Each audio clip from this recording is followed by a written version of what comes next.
शिमला के जंगल में कालू कौवा अपने परिवार के साथ रहता था। कालू कौवा केले बेचकर अपने घर का गुजारा करता था। उसकी पत्नी टुनटुनी चिड़िया भी उसका हाथ बटाती थी और घर के बाहर छोटी सी खाली जगह में केले की खेती करती थी। टुनटुनी चिड़िया उसकी बेटी सुनहरी चिड़िया भी काम में कालू कौवे की मदद करते थे। लीजिए पिताजी, हम केला तोड़ लाए हैं। आज इतने ही केले हैं। पिताजी, बाकी केले बहुत कच्चे थे, इसलिए हमने वो नहीं तोड़े। ये अच्छा किया बेटा। क्यों जी, मैं सोच रही थी इस बार हमारा काम सही चल रहा है, इसलिए हमें अपनी बिटिया की शादी कर देनी चाहिए। मैं भी यही सोच रहा था। मैंने बड़े भैया से बात की है, हम जल्दी ही सुनहरी की शादी कर देंगे।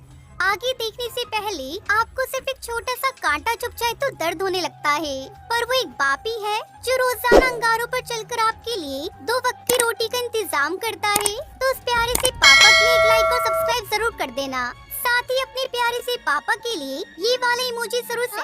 कालू कौवे ने भी केले की ठेले को सजाया और केले बेचने चला गया। शाम को कालू कौवा बहुत खुशी खुशी घर आया। तभी टुनटुनी चिड़िया ने पूछा, क्या हुआ जी, आज आप बहुत खुश नजर आ रहे हैं। अरे हाँ, बहुत खुशी की बात है। बताइए न, क्या हुआ। 10 रुपए दर्जन बिकने वाला केला आज 100 रुपए किलो बिका है। क्या सच में? आज मैंने सारे केले 10 गुना दामों में बेचे हैं। अब हम जल्दी ही अमीर हो जाएंगे। ये तो बहुत खुशी की बात है। हाँ, अब हमारा सारा काम सही चलेगा और हम सुनहरी की शादी भी अच्छे से कर देंगे। कालू उसका साबार खुश था, लेकिन ये खुशी 2-3 दिन तक की थी। एक शाम जंगल का जमींदार कड़कनाथ सेठ आया। अरे कालू कालू, अरे कहाँ हो भाई? जी आया सरपंच साहब। सुना है आजकल बहुत अमीर हो गए हो। क्या सरपंच साहब, आप भी कैसी बातें कर रहे हैं? केले से कोई कैसे अमीर हो सकता है? क्यों भाई, तुम्हारे पास इतने सारे केले हैं, फिर भी तुम खुद को अमीर नहीं मान रहे हो। ये महंगाई तो कुछ ही दिन की है और ये केले के पेड़ भी ज्यादा। अच्छा ठीक है, हमारी बात मानो और आधे केले हमें दे दो। तभी टुनटुनी चिड़िया आकर कड़कनाथ सेठ से कहती है, आप इतने बड़े हैं, फिर गरीब के पेट पर लात क्यों मार रहे हैं? ज्यादा मत बोलो, वरना हमसे बुरा कोई नहीं होगा। आप हमें मामूली से केलों के लिए धमकी दे रहे हैं। ये कोई मामूली केले नहीं है, इसका खामियाजा तुम्हें भुगतना पड़ेगा। इतना कहकर कड़कनाथ सेठ वहाँ से चला जाता है। 2-3 दिन ऐसे ही बीत गए। जाओ सुनहरी बेटा, खेत से केले तोड़ लाओ, मैं भी केलों का ठेला तैयार करती हूँ। तभी सुनहरी ने जाकर देखा तो उसके होश उड़ गए, क्योंकि केले थे ही नहीं और सभी पेड़ गायब थे। सुनहरी चिड़िया घर आई और अपनी मम्मी से कहा, मम्मी मम्मी जल्दी आइए। क्या हुआ सुनहरी, तुम इतना घबरा क्यों रही हो? मम्मी, खेत में एक भी केला नहीं है। क्या ये कैसे हो सकता है? फिर दोनों वहाँ जाकर देखते हैं तो पूरा खेत उजड़ा हुआ था। ये सरपंच का किया हुआ है, उसी ने चिढ़कर हमारे छोटे से खेत को उजाड़ दिया। हम इससे अपने परिवार का पेट पाल रहे थे, लेकिन उसको ये बिल्कुल भी बर्दाश्त नहीं हुआ। अगर मैंने उस दिन सरपंच की बात मान ली होती तो आज मुझे ये दिन नहीं देखना पड़ता। हाँ, अगर आधे केले उसे दे देते तो आज हमें पूरे खेत से हाथ नहीं धोना पड़ता। करे, हम तो बर्बाद हो गए। सुनहरी की शादी भी करीब आने वाली है, हम इसकी शादी कहाँ से और कैसे करेंगे? अब रोने से कोई फायदा नहीं है, जो होना था वो हो गया।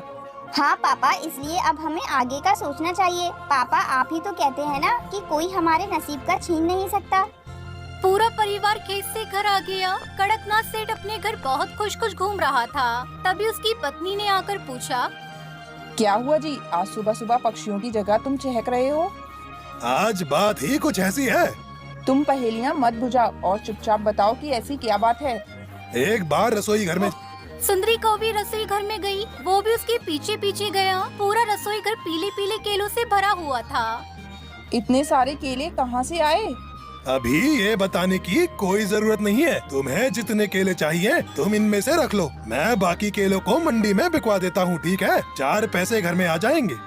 वहीं टुनटुनी चिड़िया का पूरा परिवार दुखी था। उसकी पत्नी उसे समझा रही थी और भगवान से रोते हुए कहती है, हे ईश्वर, ये अनर्थ क्यों कर दिया? बार बार गरीब को क्यों परे रहे हो?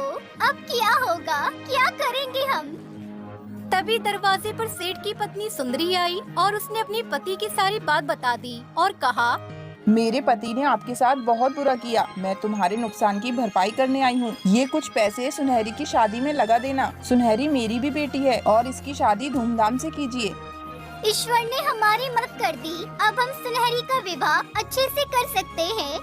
ये सुनकर सभी बहुत खुश हुए। तभी सुनहरी दरवाजे तक गई और चिल्लाई, माँ पापा जल्दी आइए, ये कैसा चमत्कार हो रहा है। दोनों ने बाहर जाकर देखा तो हैरान हो गए, क्योंकि उनके छोटे से खेत में केले की बारिश हो रही थी। वहाँ बहुत बड़ा केलों का ढेर लग गया। ये देखकर सभी बहुत खुश हुए। किसी ने सही कहा है, ईश्वर जब देता है तो छप्पड़ फाड़ कर देता है। हाँ, ईश्वर ने हमारी ईमानदारी और जरूरत को ध्यान में रखते हुए केलों की बारिश करा दी। और खुशी खुशी रहने लगते हैं।